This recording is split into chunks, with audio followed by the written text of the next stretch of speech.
I am Thomas Brennan. I'm 64 years old, and last Monday I watched 6 men in dark suits carry my younger brother's casket out of St. Joseph's Cathedral in Boston. The organ was still playing when my nephew Jake appeared at my elbow, his cologne so strong it cut through the incense. He leaned close, his breath hot against my ear, and whispered, "Uncle Tom, you've got 72 hours to sign over the restaurants. After that, I'm filing a lawsuit that'll destroy you." He smiled, not the sad smile you'd expect at a funeral. No, this was the smile of someone who'd been waiting for this moment, planning for it. My hands didn't shake, my voice didn't break. I simply turned to look at him. This 39-year-old man in his 1000 suit, and I said, "All right, Jake. Thursday at noon, your lawyer's office." His smile faltered just for a second. He'd expected tears. He'd expected me to beg, to remind him that I'd known him since the day he was born, that I'd paid for his college when his father, my brother Michael, was too proud to ask for help. Instead, I gave him nothing but a quiet nod and walked away from my brother's grave. I could feel Jake's eyes on my back as I got into my old Honda Civic. In the rearview mirror, I saw him standing there with his pregnant wife Amanda. Both of them looking confused. They thought they'd just won the lottery. Brennan's Restaurant Group, 5 locations across Boston, net worth somewhere north of $8 million. They had no idea what was coming. But before I tell you exactly how I dismantled his lies and uncovered something far worse than greed, let me know in the comments where you're watching from. And if you believe that patience always defeats arrogance, please like and subscribe to this channel. My brother Michael was 58 years old. For the past 3 years, he'd been fighting what the doctors called early onset Alzheimer's. It started small, forgotten names, misplaced keys. But 6 months ago, he deteriorated rapidly. He couldn't remember how to make the tomato sauce recipe our mother had taught us in her kitchen in Sowe. He'd get lost driving to restaurants he'd worked at for 30 years. Then 3 weeks ago, he collapsed in his apartment. Stroke, the doctor said, massive. He died before the ambulance arrived. I believed it. Michael had been under so much stress, the illness, the confusion. His son Jake constantly pushing him to retire, to let the younger generation take over. It made sense. What I didn't see coming was Jake at the funeral, confident and ready, like he'd been preparing a speech during the reception at our flagship restaurant on Newbury Street, the place Michael and I had opened together in 1992. Jake moved through the crowd like he owned it. He shook hands with our suppliers, promised our head chef, Maria, that everything would continue as normal, accepted condolences with practiced humility. I watched him. 35 years in the restaurant business teaches you to read people. You learn to spot the customers who will walk out on their bill, the employees who steal from the register, the vendors who water down their products. Jake's grief looked rehearsed. Every few minutes, he'd check his phone, typing quickly, then looking toward the door like he was expecting someone important. After the last guest left, after Maria and her team had cleaned up and gone home, Jake cornered me in the upstairs office, the same office where Michael and I used to count the night's receipts, where we'd celebrated our first profitable year, where we'd toasted with cheap whiskey when we opened our second location. "Tom," Jake said. Not Uncle Tom anymore. He hadn't called me that in almost a year. "We need to discuss the business situation." "Business situation," I repeated, my voice rough from a day of forced conversations and hollow condolences. He placed a leather portfolio on the desk. Inside were documents, lots of them, all flagged with yellow tabs. Dad signed these 6 months ago when his mind was still somewhat clear. Power of attorney. He wanted me to handle all business decisions. You know how confused he'd gotten. I looked at the papers. I saw my brother's signature at the bottom of each page. But something felt wrong. Michael's handwriting had always been terrible. A doctor's scrawl that only he could read. But these signatures were too neat, too controlled. Practiced. "Michael never mentioned this to me," I said quietly. Jake's jaw tightened. "Uncle Tom, let's be honest. Dad didn't trust your judgment anymore. You're stuck in the past. You refused to modernize. You wouldn't let us expand into delivery apps. Wouldn't update the minutes. Wouldn't even consider selling to one of the restaurant groups that's been calling for years. I'd received offers, one from a corporate chain offering $12 million for the whole operation. Michael and I had laughed about it over beers. We're not selling our mother's recipes to some corporation that'll turn them into frozen meals, he'd said. The truth is, Jake continued, leaning back in the leather chair that used to be Michael's. Dad left me in charge. These documents are legal and binding. You own 30%, I own 70%, and I'm making some changes. First, we're hiring a consulting firm to audit everything. Second, we're bringing in new management. Third, you're stepping down as operating partner 30%. Michael and I had always been 50-50 partners. We'd split everything down the middle for 32 years. You have 72 hours to sign the transition documents, Jake said, sliding another paper across the desk. If you don't, my lawyer will file suit for breach of fiduciary duty, mismanagement, and embezzlement. We've already found some discrepancies in the books. Large cash withdrawals, unexplained expenses, embezzlement. The word hit like a slap. I'd never stolen a penny. Every cash withdrawal was documented. Legitimate payments to day laborers. Tips for suppliers. The kind of under-the-table transactions that kept a restaurant running in a city like Boston. I'll need to speak with my attorney, I said, keeping my voice level. Jake stood, buttoning his suit jacket. You do that, but Tom, think carefully. You're 64 years old. Do you really want to spend your retirement in court, or worse? He let the threat hang in the air. Sign the papers. Take your 30% and enjoy your golden years. Fight me and I'll make sure you end up with nothing. He walked out. I heard his BMW start in the parking lot, heard the expensive engine purr as he drove away. I sat alone in the office surrounded by photographs of Michael and me through the decades. Opening day 1, 1992. Our parents cutting the ribbon. Michael grinning with tomato sauce on his apron. Us with our arms around each other's shoulders. Brothers who'd built something real together. I waited until the building was completely silent. Then I opened the bottom drawer of the desk, the one I kept locked, and pulled out a business card I'd been saving for 3 months. A card that a former customer, a woman who'd eaten at our restaurant every Friday night for 5 years, had left for me after her last visit. Catherine O'Brien, attorney at law, corporate litigation and fraud investigation. I picked up my phone and dialed. Her secretary answered on the second ring. O'Brien and Associates, this is Thomas Brennan. Catherine told me to call if I ever needed help. I need help. The secretary's voice warmed immediately. Mr. Brennan, Miss O'Brien has been expecting your call. She asked me to tell you that she's cleared her schedule. Can you come to her office tomorrow morning at 8:80 Hodra? The next morning, I was sitting in Catherine O'Brien's corner office overlooking Boston Harbor. She was a woman in her 50s, sharp eyes behind designer glasses, the kind of lawyer who made opposing counsel nervous just by walking into a courtroom. We'd talked many times over her Friday night dinners, always about food, about family, about Boston's changing restaurant scene. I'd never asked what kind of law she practiced. Now I knew. She poured coffee from a French press. The real stuff, dark and strong. Tom, I'm sorry about Michael. He was a good man. Thank you, I said. Tell me everything. I told her. The signatures, the power of attorney, Jake's threats, the embezzlement accusations. Catherine took notes, her pen moving quickly across a yellow legal pad.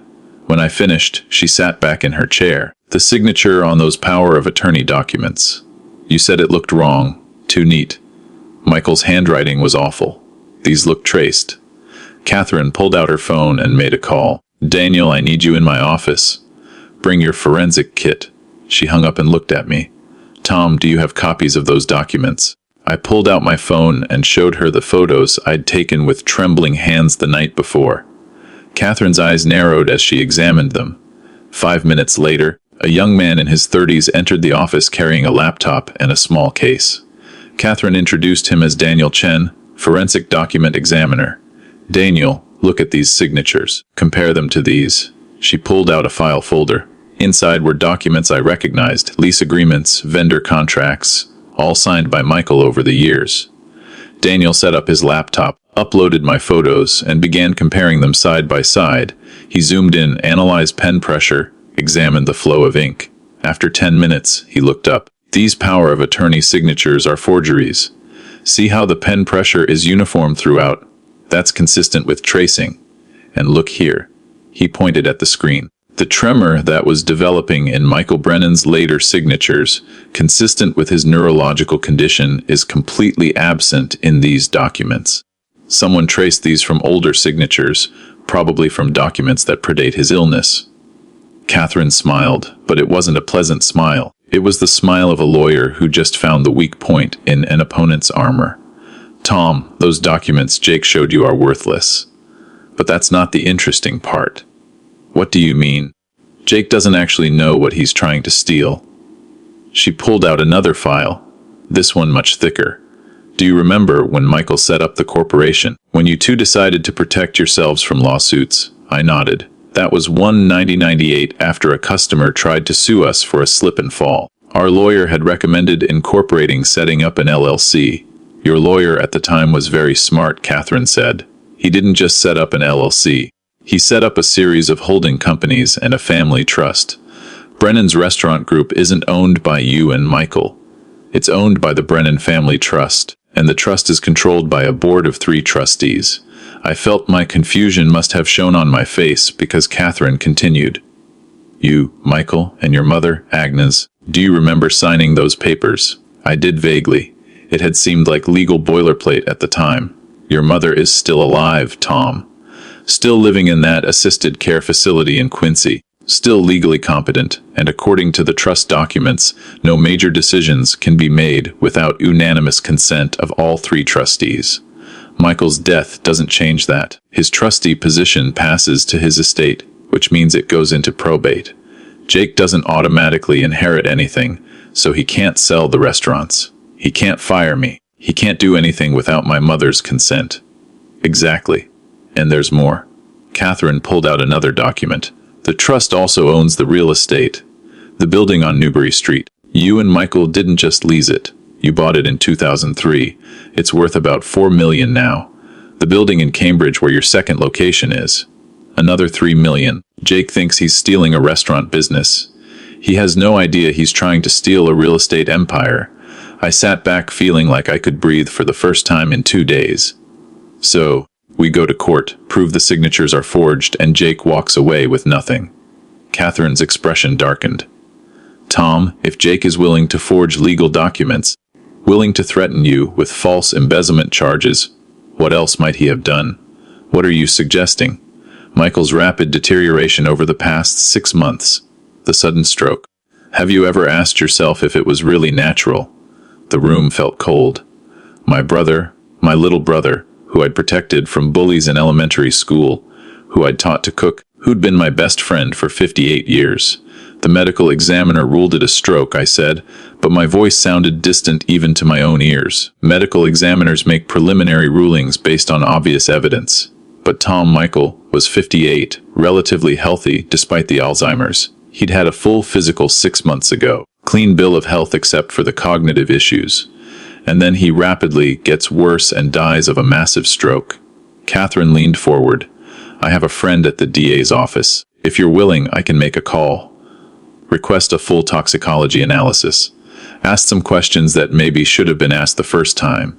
Do it, I said. The words came out harder than I intended. If Jake did something to Michael, if he hurt my brother, I want to know. Catherine made the call. The next 3 days were the longest of my life. I went to the restaurants, kept up appearances. Jake showed up at the Newbury Street location on Wednesday, strutting around like he owned the place, telling the staff about the exciting changes coming. He introduced his wife, Amanda, 6 months pregnant, as the new director of operations. Amanda was 35, pretty in an Instagram-filtered way, always checking her phone. She'd been a pharmaceutical sales rep when she met Jake. Now she was apparently qualified to run a restaurant empire. We're going to modernize everything, Amanda announced to Maria, our head chef who'd been with us for 15 years. Update the menu, bring in some molecular gastronomy elements, maybe some fusion concepts. Maria, a 62-year-old woman from Sicily who'd learned to cook from her grandmother, just stared at Amanda like she'd suggested setting the kitchen on fire. On Thursday at 11:30, Jake called. Uncle Tom, my lawyer's office. Noon. Don't be late. I'm already here. I lied. I'll see you soon. I wasn't at his lawyer's office. I was sitting in Catherine O'Brien's conference room with her, Daniel Chen, 2 investigators from the DA's office, and a detective from the Boston Police Department. At 12:05, Jake called again. "Where are you?" "Come to Catherine O'Brien's office," I said. 61 Congress Street, Suite 1400. "What, Uncle Tom? We had an agreement. My lawyer's office. Plans changed. Jake, come alone or don't come at all." He arrived at 12:30, Amanda in tow. His confident smile faded when he saw the conference room full of people. The smile disappeared completely when the detective stood up and introduced himself. "Mr. Brennan, I'm Detective Martin Reeves, Boston Police Department. We have some questions regarding your father's death." Jake's face went pale. "I don't understand." "Dad had a stroke. The medical examiner already ruled on it." "Yes, well, we've requested a more thorough examination," Catherine said. "And we've been looking into some financial irregularities at Brennan's restaurant group, including these power of attorney documents you've been using to claim ownership." She slid copies across the table. Daniel Chen followed with his forensic analysis, pointing out the forged signatures with the clinical precision of an expert witness. "These documents are fraudulent, Mr. Brennan, which means every decision you've made claiming authority under them is void." "The question is, who forged these signatures?" Jake looked at Amanda. Amanda looked at her phone. "I want a lawyer," Jake said. "That's your right," Detective Reeves said. "But before you go, you should know that the toxicology results came back this morning. Your father had elevated levels of suanylcholine in his system. It's a paralytic drug commonly used in medical settings. In large doses, it can cause respiratory failure that mimics a stroke. Very hard to detect unless you're specifically looking for it." He paused. "Your wife worked in pharmaceutical sales. She had access to medical supplies. She also had a key to your father's apartment. Several neighbors reported seeing her there multiple times in the weeks before his death." Amanda stood up so fast her chair toppled backward. "I didn't do anything. This is crazy. Jake, tell them." But Jake wasn't looking at her. He was staring at the table, his face a mask of crumbling denial. "We also pulled your text messages. One of the DA investigators said the ones between you and Amanda. The ones where you discussed how much longer your father would last, where Amanda complained about the weight, where you calculated inheritance values. And the particularly interesting message," Catherine added, "where Amanda asked if you thought the medicine she'd been putting in his morning smoothies was working fast enough. The medicine succinylcholine administered gradually over weeks could cause the exact symptoms Michael had shown. Confusion, weakness, the rapid deterioration his doctors had attributed to Alzheimer's progression." Jake finally looked up and I saw something I'd never seen before in my nephew's eyes. Panic. "We didn't mean for him to die," he whispered. "We just wanted him to be more confused so the power of attorney would seem legitimate, so people would believe he'd signed it." Amanda said the dose was safe. Amanda was crying now, mascara running down her carefully made-up face. "He was dying anyway, the Alzheimer's. We were just speeding up the inevitable. And we needed the money. Jake's been gambling. We owe people, dangerous people." Detective Reeves was already reading them their rights. 2 uniformed officers appeared from the hallway. I watched as they put handcuffs on Jake, on Amanda, on my nephew, who I'd held as a baby, who I'd taught to ride a bike, who'd killed his own father for restaurants he couldn't even legally inherit. The trial lasted 6 weeks. The prosecution presented the forensic evidence, the forged documents, the text messages that showed months of planning. They brought in neighbors who'd seen Amanda entering Michael's apartment, carrying smoothies from our restaurant, telling people she was checking on her father-in-law. They presented testimony from a pharmaceutical company, whistleblower, who confirmed that Amanda had been ordering succinylcholine, claiming it was for her sales demonstrations. Jake's defense tried to blame everything on Amanda. He claimed he didn't know about the drug, didn't understand what she was doing, but the text messages showed otherwise. Messages where he encouraged her, where he asked if the plan was working, where he calculated how long until they could take control. Amanda's defense tried to claim Jake had manipulated her, that she was a victim of his gambling debts, his pressure, but the jury saw through it. They saw 2 people who decided that Michael's life was worth less than their ambition. The verdict came on a cold afternoon in March. Guilty, both of them. First-degree murder, conspiracy. Fraud. Jake got life without parole. Amanda got 25 to life. She'd deliver her baby in prison. That baby, my grandnephew or niece, would grow up knowing their parents were murderers. I sat in the courtroom gallery, feeling nothing but an empty space where my brother used to be, where my nephew used to be. Justice had been served, but Michael was still gone. I didn't go back to the restaurants right away. I couldn't face the place where Jake and Amanda had stood, planning, calculating, waiting for my brother to die. I stayed at my apartment in Dorchester, the same place I'd lived for 20 years. I read Michael's old letters. I looked at photographs. I let myself grieve. And then one morning in April, I woke up knowing what I had to do. I called Catherine O'Brien. I want to restructure the trust. What did you have in mind? The restaurants stay in the family trust. But I want to add something new. A culinary scholarship fund for kids from South Boston, from Dorchester, from the neighborhoods where Michael and I grew up. Kids who dream of becoming chefs but can't afford culinary school. Catherine was quiet for a moment. That's beautiful, Tom. Michael would have loved that. I'm calling it the Michael Brennan Memorial Scholarship. Every year we'll send 5 students to culinary school. Full tuition, living expenses, everything. And when they graduate, they'll have the option to work at our restaurants if they want. Learn the business from the ground up, the way Michael and I did. What about the real estate? Those buildings are worth millions. The Newberry Street location becomes a non-profit teaching restaurant. Students work there as part of their training. We keep the quality high, keep my mother's recipes alive, but make it about education instead of profit. The other locations, we keep running them, but the profits go into the scholarship fund and a new foundation I want to create. What kind of foundation? Alzheimer's research. Michael spent 3 years disappearing piece by piece. I watched him forget how to cook the foods he'd made for 30 years. I watched him forget my name. No family should have to go through that. Catherine helped me set everything up. The Michael Brennan Memorial Scholarship sent its first 5 students to the Culinary Institute of America that fall. The Brennan Family Foundation donated $2 million to Alzheimer's research, and Brennan's on Newbury Street became a teaching restaurant where students learn not just how to cook, but how to run a business with integrity. My mother, Agnes, now 92 and still sharp despite her age, came to the opening of the teaching restaurant. She stood in the kitchen she'd inspired, watching young chefs prepare her tomato sauce recipe, and she cried. Michael would be so proud, she said, squeezing my hand. I'd like to think so, Ma. I'd like to think so. Jake sends letters from prison sometimes. They sit unopened in a box in my closet. I'm not ready to read them. Maybe I never will be. Some betrayals go too deep for forgiveness.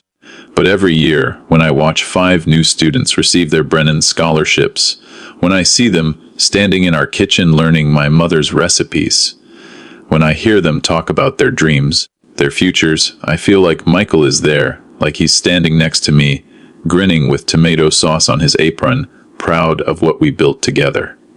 This is what I've learned. Greed is loud and clumsy. It makes mistakes. It leaves evidence. It underestimates the people it tries to destroy. But love, real love for family and community and the things you build together, that's quiet. That's patient. That's stronger than any amount of money or ambition. Jake thought he was stealing restaurants. He didn't understand that what Michael and I built couldn't be stolen. It wasn't in the real estate or the bank accounts. It was in the recipes passed down from our mother, in the employees who'd worked with us for decades, in every meal we'd served with pride, in every customer who'd become family. You can forge signatures. You can poison someone. You can try to steal their legacy, but you can't destroy what they built if it was built on something real. Now, I have a question for you. Have you ever watched someone you loved disappear, either through illness or betrayal? Have you ever had to fight for their memory against people who only saw dollar signs? Let me know your story in the comments below. Your stories remind me that I'm not alone in this. And please don't forget to like this video and subscribe to Gilded Vengeance, because sometimes the best revenge isn't revenge at all. It's making sure that the people who tried to destroy you fail so completely that their names are forgotten while the person they hurt is remembered forever.